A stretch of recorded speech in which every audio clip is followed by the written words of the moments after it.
الحمد للہ وکفی وسلام علی عبادہ الذین الحمد للہ وکفی وسلام علی عبادہ الذین اصطفى اما بعد فاعوذ باللہ السمیع العلیم من الشیطان الرجیم بسم اللہ الرحمن الرحیم وَإِذَا سَأَلَكَ عِبَادِي عَنِّي فَإِنِّي قَرِيبٌ أُجِيبُ دَعْوَةَ الدَّاعِ إِذَا دَعَانِي فَلْيَسْتَجِيبُوا لِي وَلْيُؤْمِنُوا بِي لَعَلَّهُمْ يَرْشُدُونَ۔ محترم سامعین، یہ سورۃ البقرہ کی ایک آیت میں نے تلاوت کی ہے،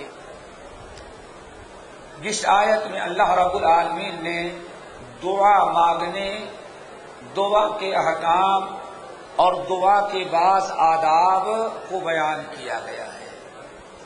وَإِذَا سَأَلَكَ عِبَادِي عَنِّي فَإِنِّي قَرِيبٌ أُجِيبُ دَعْوَةَ الدَّاعِ إِذَا دَعَانِي فَلْيَسْتَجِيبُوا لِي وَلْيُؤْمِنُوا بِي لَعَلَّهُمْ يَرْشُدُونَ۔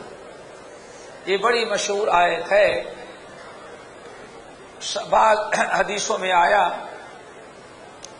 کہ نبی علیہ السلام بیٹھے ہوئے تھے بھری مجلس میں، آپ موجود ہیں، ایک بدو اور ایک ان پڑھ بدو آیا، اور آنے کے بعد اس نے کہا یا رسول اللہ اقریب ربنا فنناجی ام بعید فننادی۔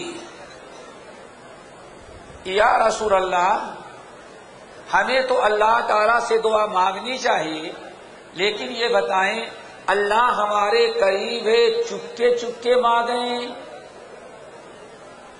اقریب ربنا فنناجی، ہمارا رب بالکل ہمارے ساتھ قریب ہے، چپکے سے آہستہ سے پکاریں سن لے گا کہ نہیں؟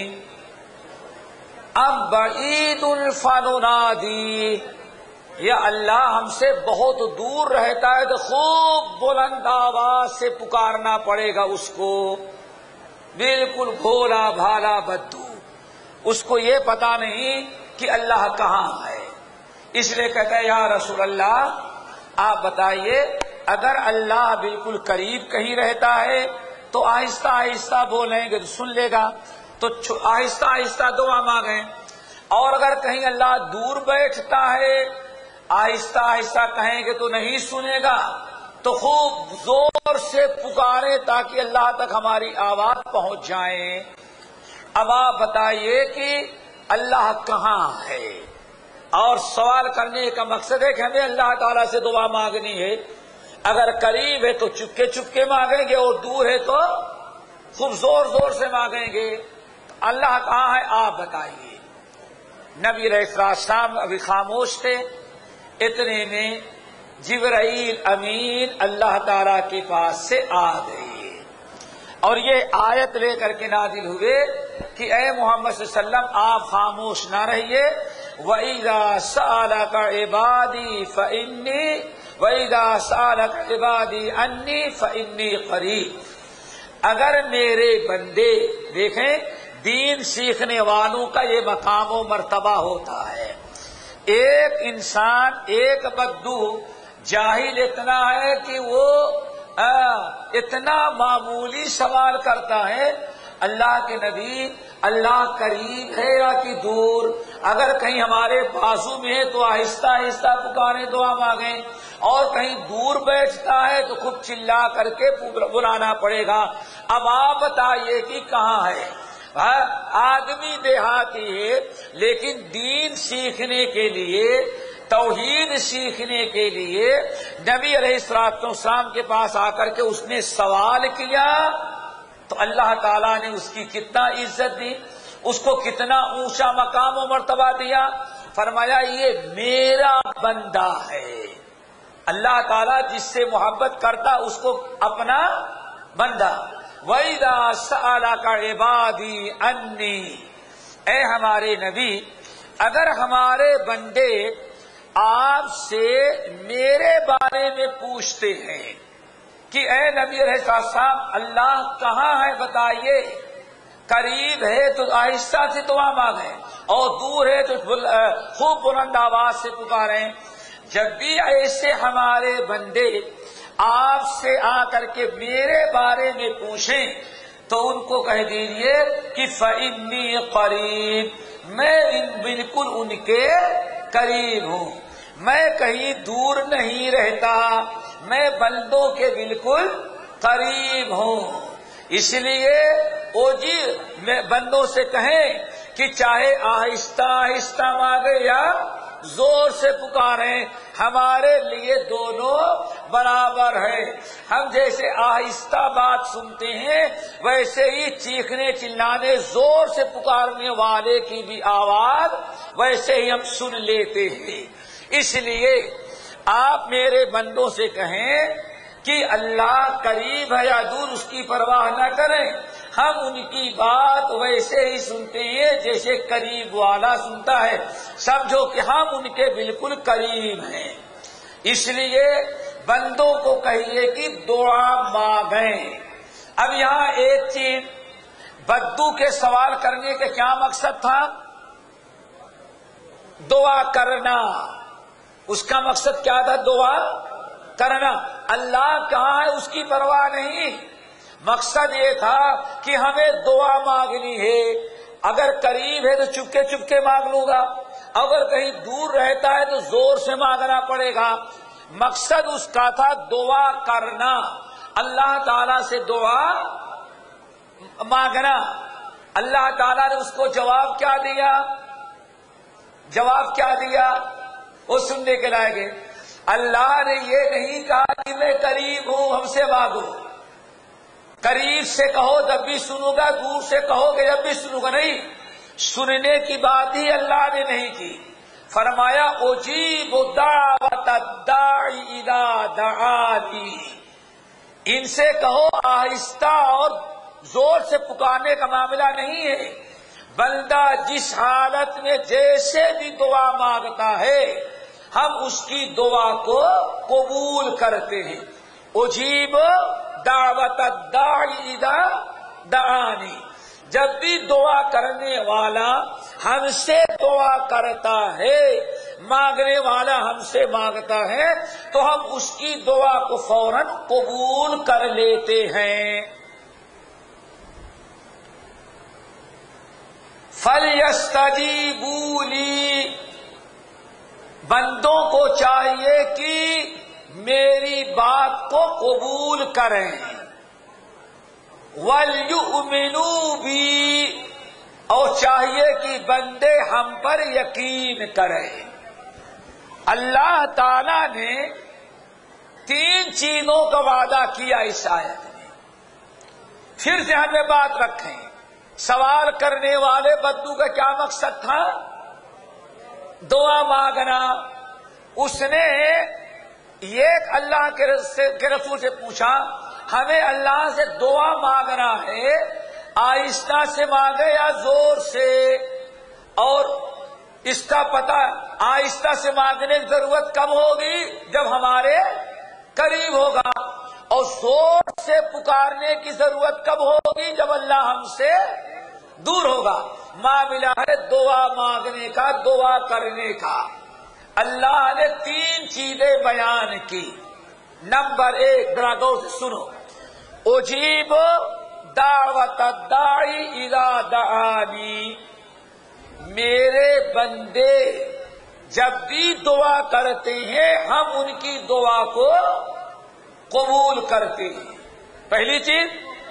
نمبر 2، بندوں کو چاہیے فَلْيَسْتَجِيبُوا لِي، بندوں کا کام یہ ہے جب میں بندوں کی دعا قبول کرتا ہوں اور بندوں کی بات میں سنتا ہوں اور ان کی دعا کو قبول کر لیتا ہوں، تو اس لیے بندوں کا کام کیا ہے؟ فَلْيَسْتَجِيبُوا لِي، تو بندوں کو چاہیے کہ صرف میری ہی بات سنیں۔ آئی بات سنے میں؟ سمجھ میں آئی؟ فَلْيَسْتَجِيبُوا لِي، بندے صرف میری ہی بات قبول کریں۔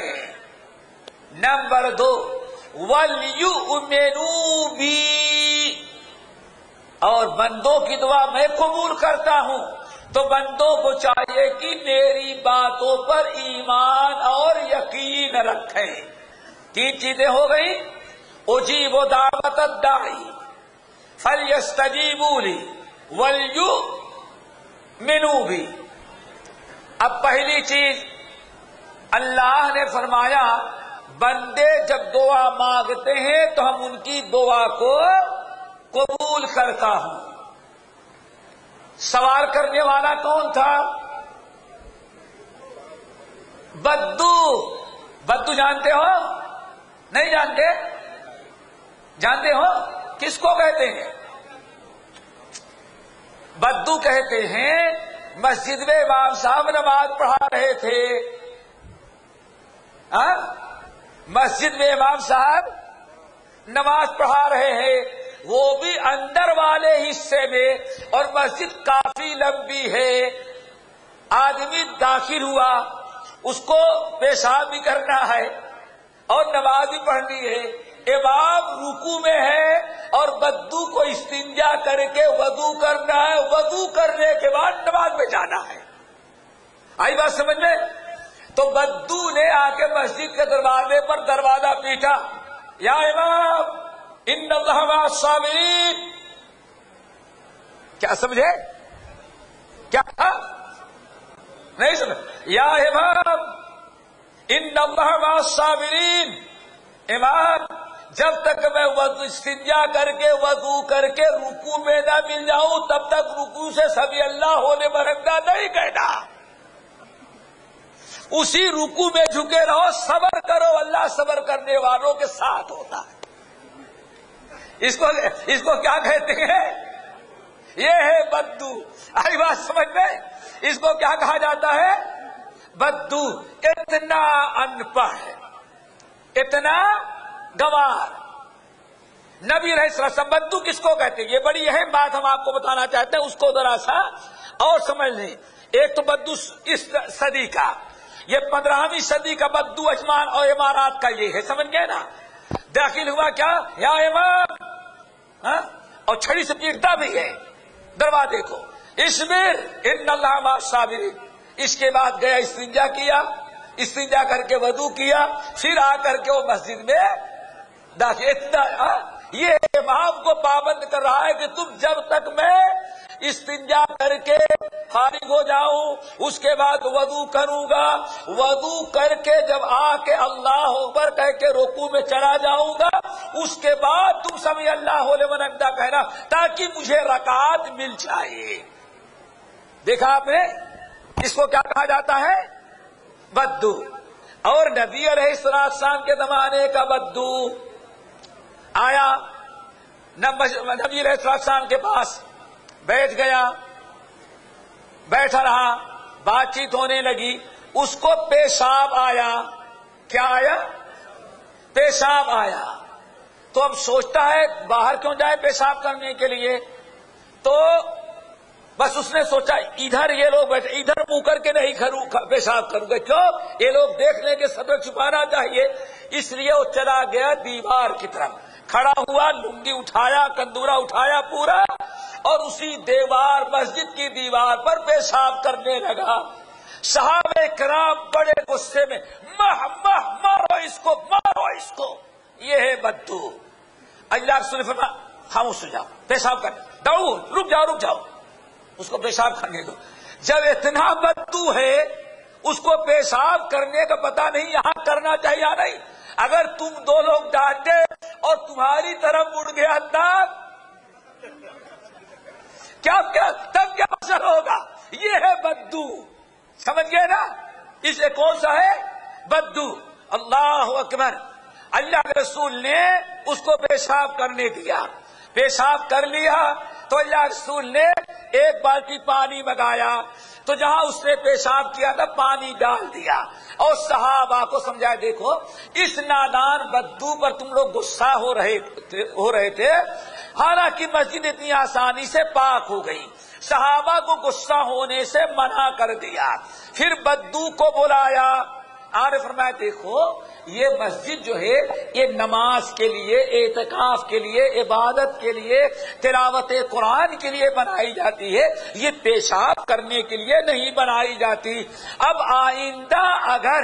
آئندہ اگر تم مسجد میں ہو، پیشاب آ جائے تو باہر جا کر کے پیشاب کرنا پڑتا ہے۔ کہا واہ، یہ اصلی آدمی ہے، یہ بہت خراب لوگ ہیں، یہ میں پیشاب کر رہا تم کو ڈانٹ رہے تھے، یہ بہت نیک آدمی ہے، دیکھو کتنی آسانی سے ہمارا پیشاب بھی صاف کر دیا اور ہم کو ڈانٹتا بھی نہیں۔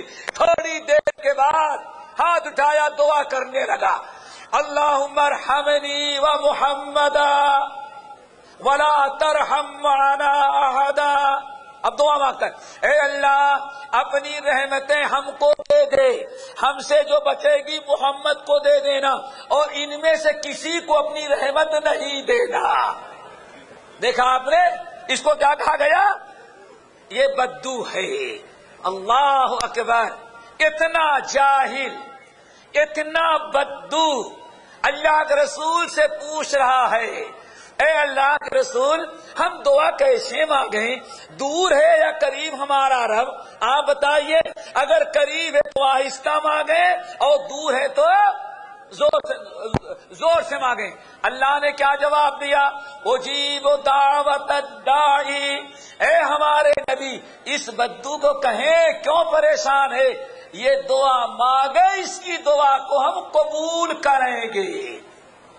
آئی بات سمجھ میں؟ اللہ دعا بدو کی بھی قبول کرتا ہے، چاہے بابا کے پاس جائیں یا نہ جائیں۔ آئی بات سمجھ میں؟ اللہ دعا قبول کرتا ہے، بابا کے پاس جانے کی ضرورت ہے نہیں۔ لیکن ہمارا یہ مسلمان بھائی سوچتا ہے ہم کہاں اور وہ کہاں، یہی ہے نا، ہم کہاں اور وہ کہاں، ہم اتنے معمولی ان پڑھ چھوٹے آدمی، ہم گنہگار، ہم ایک آفیسر، ہماری دعا اللہ کہاں سنے گا؟ اس لیے دعا کرنا ہے تو کسی بڑے کو پکڑے اور اس کے وسیلے سے دعا مانگیں گے، تبھی اللہ ہماری دعا کو قبول کرے گا۔ آئی بات سمجھ میں؟ اللہ نے فرمایا نہیں، ہم سے مانگنے میں کسی کو بیچ میں لانے کی ضرورت نہیں ہے۔ اجیب دعوت الداعی۔ پھر ہمارا بھائی کیا سوچتا ہے؟ اور ذرا سنیں، یہ کس نے کہا کہ گنہگاروں کی دعا اللہ قبول نہیں کرتا؟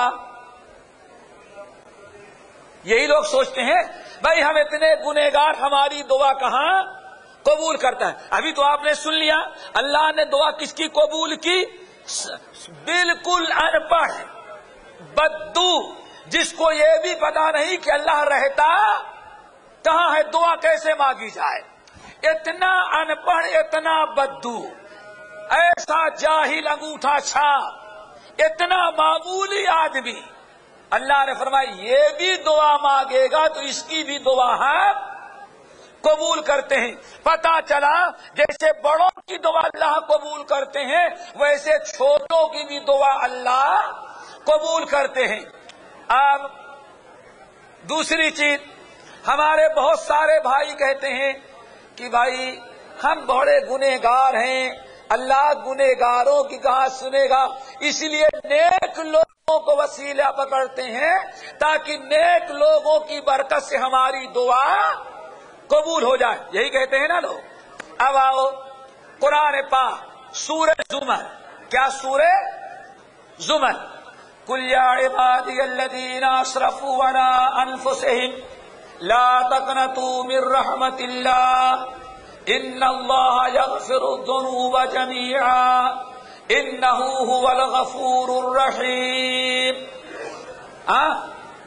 یہ کہاں کیا تھا؟ سورہ زمر، قل یا عبادی الذین اسرفوا علی انفسہم لا تقنطوا من رحمت اللہ ان اللہ یغفر الذنوب جميعا انہ هو الغفور الرحیم۔ یہ سورہ زمر۔ اب آؤ، کافر سے بڑا بھی کوئی گنہگار ہوتا ہے؟ بولو بھائی، کافر سے بڑا بھی کوئی گنہگار ہو سکتا ہے؟ کافر سے بڑا گنہگار کوئی نہیں، مشرک سے بڑا گنہگار کوئی نہیں۔ زنا کرنا زانی سمجھتے ہو؟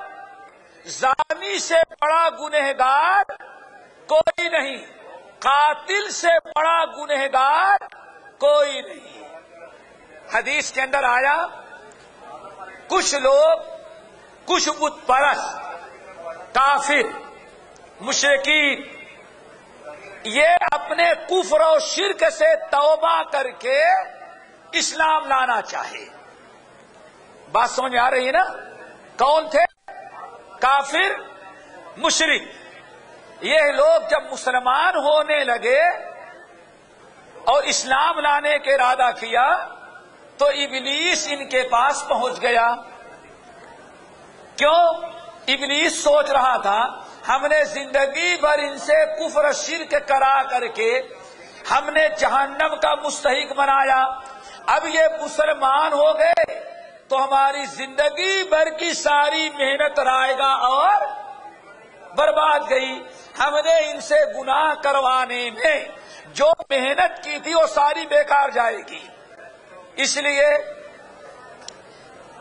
ابلیس شیطان ان کے پاس آیا، کہا کہ تم لوگ مسلمان ہو جاؤ گے؟ کہا کہ ہاں۔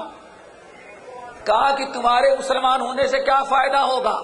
تم نے سینکڑوں بار عورتوں سے زنا کیا ہے، تم نے سینکڑوں لوگوں کو قتل کیا ہے، تم نے سینکڑوں لوگوں کا مال چرایا ہے۔ ارے مسلمان ہونے سے کیا فائدہ؟ تم کو تو جہنم میں جانا ہی جانا ہے۔ اگر تم مسلمان بھی ہو جاؤ گے تو ایک دو مرتبہ زنا کرتے تو اللہ معاف کرتا، سینکڑوں مرتبہ تم نے زنا کیا ہے، اتنے زنا کے گناہ کو اللہ معاف نہیں کرے گا۔ اگر تم مسلمان ہو بھی گئے تو تم نے سینکڑوں خون کیا ہے، سینکڑوں قتل کیا ہے، اتنے قتل کو اللہ معاف نہیں کریں گے۔ دو چار گناہ ہوتا تو اللہ معاف کر دیتا، لیکن اتنے گناہوں کو معاف نہیں کرے گا۔ تو مسلمان ہونے سے کیا فائدہ؟ جانا تو تم کو جہنم ہی میں ہے۔ بات سمجھ میں آئی؟ اب وہ بیچارے جو مسلمان ہونے کے لیے آ رہے تھے واپس چلے گئے۔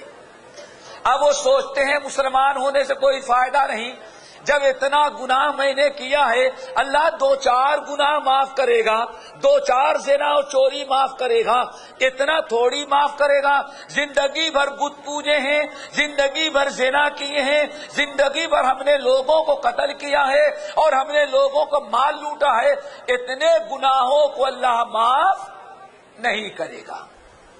سب سے بڑے گنہگار ہو گئے نا، بہت گنہگار۔ اس لیے مسلمان ہونے سے کوئی فائدہ نہیں۔ اللہ اکبر۔ جن لوگوں نے انہیں اسلام کی دعوت دیا تھا انہوں نے پوچھا کیا بات ہے بھائی، آپ لوگ مسلمان ہونا چاہتے تھے، کیوں آپ لوگ رک گئے؟ ابھی تک اللہ کے رسول کے پاس ابھی تک نہیں پہنچے؟ تو ان لوگوں نے کہا بھائی ہمارے مسلمان ہونے سے کیا فائدہ، جانا تو جہنم ہی میں ہے۔ اور جو آدمی ان کو مسلمان بنا رہا تھا، اسلام کی دعوت دے رہا تھا، اس نے پوچھا کیوں؟ کہنے لگے بھائی اللہ مسلمان ہو گئے تو اللہ دو چار گناہ معاف کر دے گا، اتنے بڑے بڑے ہزاروں گناہوں کو اللہ معاف نہیں کرے گا، تو مسلمان ہو بھی جائے گے تو کہاں جائیں گے؟ جہنم میں۔ اس لیے مسلمان ہونے سے کوئی فائدہ نہیں۔ آئی بات سمجھ میں؟ مسلمان ہونے سے رک گئے۔ فوراً اللہ رب العالمین نے سورہ زمر کی یہ آیت نازل کیا۔ پہلی آیت کس کے بارے میں تھی؟ جاہل، ان پڑھ، گنوار، چھوٹے معمولی قسم کے آدمی جن کو یہ بھی پتا نہیں کہ اللہ کہاں ہے۔ آئی مثال؟ اللہ نے ان کے بارے میں کہا تم دعا مانگو، تمہاری دعا اللہ قبول کرے گا۔ آئی بات سمجھیں؟ اب آئے یہ دنیا کے بڑے بڑے گنہگار جنہوں نے زنا کیا ہے، چوریاں کی ہیں، حرام کاریاں کی ہیں، ساری زندگی کفر و شرک کیا ہے، جب ابلیس نے ان کو ایمان لانے سے روکا، اللہ تعالیٰ نے فوراً سورہ زمر کی آیت نازل کی۔ آیت کیا ہے؟ قُلْ يَا عِبَادِيَ الَّذِينَ أَسْرَفُوا قُلْ يَا عِبَادِيَ الَّذِينَ أَسْرَفُوا عَلَىٰ أَنفُسِهِمْ، اے ہمارے نبی آپ ان تمام میرے بندوں کو بلائیں۔ دیکھو توبہ گنہگار کو جب اپنے گناہ کا احساس ہو جائے اور توبہ کرنے کا ارادہ کر لے تو اللہ کا اتنا محبوب ہو جاتا ہے کہ اللہ تعالیٰ اس کو اپنا بندہ کہتے ہیں، اللہ تعالیٰ اسے اپنا محبوب بندہ قرار دیتے ہیں۔ یا کل اے ہمارے نبی آپ ہمارے ان بندوں سے کہہ دیں، کون بندے؟ قل یا عبادی الذین اسرفوا علی انفسہم، اے اللہ کے ہمارے ان بندوں سے کہہ دیں جنہوں نے اپنے نفس پر بہت ظلم کیا ہے، سینکڑوں زنا سینکڑوں چوری کی ہے اور ساری زندگی بھر انہوں نے بتوں کی پوجا کی ہے، ان بہت بڑے بڑے گناہ کیے ہیں، لیکن اگر یہ توبہ کرنا چاہتے ہیں اور کفر و شرک کو چھوڑ کر کے اپنے گناہوں کو ترک کر کے اگر یہ مسلمان ہونا چاہتے ہیں تو اللہ کے نبی ان سے کہہ دیں لا تقنطوا من رحمت اللہ، اللہ کی رحمتوں سے مایوس نہیں ہونا۔ لا تقنطوا من رحمت اللہ، اے سینکڑوں مرتبہ زنا کرنے والوں اور سینکڑوں قتل اور خون کرنے والوں، زندگی بھر حرام کاریاں اور شرک کرنے والوں، اگر تم توبہ کرنا چاہتے ہو تو اپنے بڑے بڑے کتنے بھی گناہ ہیں ان کی پرواہ نہ کرو۔ لا تقنطوا من رحمت اللہ، اللہ کی رحمتوں سے مایوس نہ ہو۔ کیوں بھائی اللہ کی رحمت سے مایوس کیوں نہ ہو؟ ان اللہ یغفر الذنوب جمیعا، تمہارے جتنے بھی گناہ ہوں گے اگر صدق دل سے کلمہ پڑھ لو توبہ کر لو تو زندگی بھر کے تمہارے سارے بڑے بڑے گناہوں کو اللہ معاف کر دیں گے۔ دیکھا آپ نے، گنہگاروں ہی کے لیے اللہ نے آیت نازل کی۔ کون گنہگار؟ جو سوچتے تھے اللہ کیسے معاف کرے گا۔ میرے بھائیو اگر گناہ ہو گیا درگاہ پہ جانے کی ضرورت ہے نہیں ہے، جہاں ہو وہیں اپنے گناہوں سے توبہ کرو۔ لا تقنطوا من رحمت اللہ ان اللہ یغفر الذنوب جمیعا انہ هو الغفور الرحیم، اللہ بہت ہی زیادہ معاف کرنے والا اور بہت ہی زیادہ رحم کرنے والا ہے۔ کیوں؟ آپ ذرا بتائیں اللہ بڑا ہے کہ زمین اور آسمان؟ بھائی اللہ کی صفت بڑی ہے کہ زمین اور آسمان؟ ایک انسان ساتوں زمین اور ساتوں آسمان بھر کر کے گناہ کیا۔ کتنے گناہ؟ زمین اور آسمان بھر کر کے گناہ کیا، ایک دو گناہ نہیں کہ پاکٹ بھر جائے، اتنے گناہ نہیں کہ یہاں یہ صندوق بھر جائے، ایک آپ کا خیمہ بھر جائے، اتنے گناہ کہ ساتوں آسمان اور زمین بھر جائیں۔ اللہ کیا فرماتے ہیں؟ یا عبادی، یا عبادی، اے میرے بندے، اللہ اکبر، یا عبادی، اے میرے بندے، لو بلغت ذنوبک عنان السماء، اگر تیرے گناہ اتنے ہو گئے کہ تیرے گناہوں سے زمین اور آسمان کا خلا بھر چکا ہے تو میرے بندے کبھی یہ نہیں سوچنا اب توبہ تو کرنا چاہتا ہوں لیکن اتنے گناہوں کے ساتھ توبہ کروں گا تو کیا فائدہ ہوگا، اللہ فرماتے ہیں خبردار اے میرے گنہگار بندے، اگر تجھ سے شیطان نے اتنے گناہ کرایا کہ یا عبادی لو ان ذنوبک لو ان یا عبادی لو ان ذنوبک بلغت عنان السماء، اگر تیرے گناہ آسمان اور زمین بھر چکے ہیں اور صدق دل سے توبہ کرنا چاہتا ہے تو مایوس نہ ہونا، نہ امید نہ ہونا۔ میں اپنے ذات کی قسم کھا کے کہتا ہوں تو جتنا گناہ لے کر کے آئے گا اس سے ہزاروں گناہ مغفرت بخشش لے کر کے میں تیرے سامنے آؤں گا۔ میرے بھائیو، اللہم مغفرتک اوسع من ذنوبی ورحمتک ارجا من عملی، یہ دعا یاد کر لو۔ نبی علیہ السلام نے دعا سکھلائی کیا ہے؟ اللہم مغفرتک اوسع من ذنوبی، اللہ میں جتنا بھی گناہ کروں تیری مغفرت کے سامنے میرے گناہ تل برابر ہوں گے، رائی کے دانے کے برابر ہوں گے۔ اے اللہ میں کتنا بھی عمل کروں لیکن میرا عمل کچھ نہیں کام آئے گا جب تک کہ تیری رحمت ہمارے اوپر نہ ہو جائے۔ تو میرے بھائیو، سارے اسلام سے رک رہے تھے، اللہ نے اعلان کیا اور وہ سارے لوگ آئے، کلمہ پڑھ کے مسلمان ہو گئے، زندگی بھر کے سارے گناہوں کو اللہ نے ان کے معاف کر دیا۔ تو میرے بھائیو، جاہل ہو، ادنا درجے کا آدمی ہو، چھوٹا آدمی ہو، لیکن اللہ کے ہاں اخلاص کے ساتھ جس نے بھی دعا مانگی اس کی دعا قبول کر لیتا ہے، چاہے بنگلہ زبان میں مانگے یا ہندی زبان میں یا اردو زبان میں یا موٹے اور چھوٹے الفاظ میں۔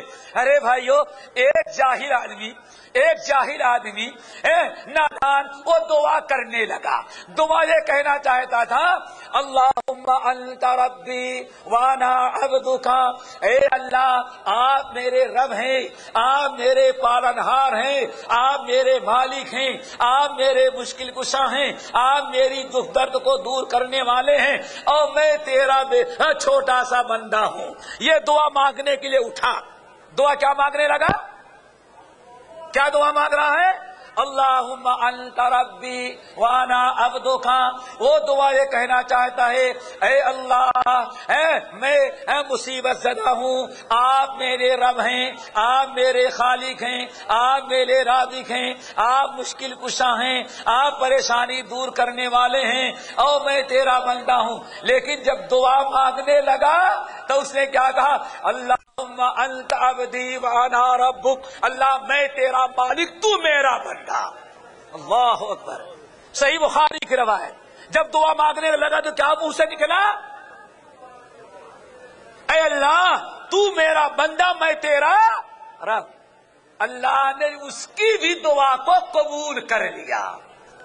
کیوں دعا قبول کیا؟ اصل میں دل میں اس کے تھا کہ رب تو میرا مالک میں تیرا بندہ، لیکن زبان لڑکھڑا گئی اور اس نے کہنے کے بجائے یہ کہہ دیا اللہ میں تیرا مالک تو میرا بندہ۔ اللہ نے ایسے بندے کی دعا قبول کر لی تو ان کی دعا قبول نہیں ہوگی؟ ہم کیوں پریشان ہوتے ہیں ادھر بھاگنے کی ادھر بھاگنے کی؟ جہاں بیٹھے ہو وہیں دعا مانگو، اللہ وہیں دعا قبول کرتے ہیں۔ اللہ عمل کی توفیق نصیب فرمائے، باقی انشاءاللہ کل۔ اقول قولی ھذا واستغفر اللہ من کل ذنب واتوب الیہ۔